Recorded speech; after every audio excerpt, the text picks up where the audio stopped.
Hey everyone, in this video I will show you how to get API key from Airtable. First, log into your Airtable account. Then, on the upper right corner, click on your profile icon and choose the Builder Hub.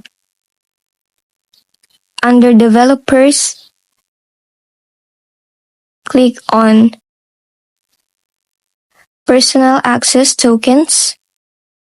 Then click on Create Token. In Airtable, they call the API key as tokens.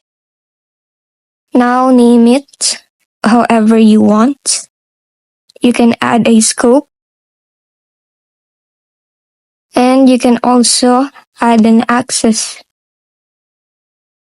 Then just create token. And now it will generate an API key for you. Just click on copy and you're done. If this video helped you, don't forget to like, subscribe, and hit the bell icon for more.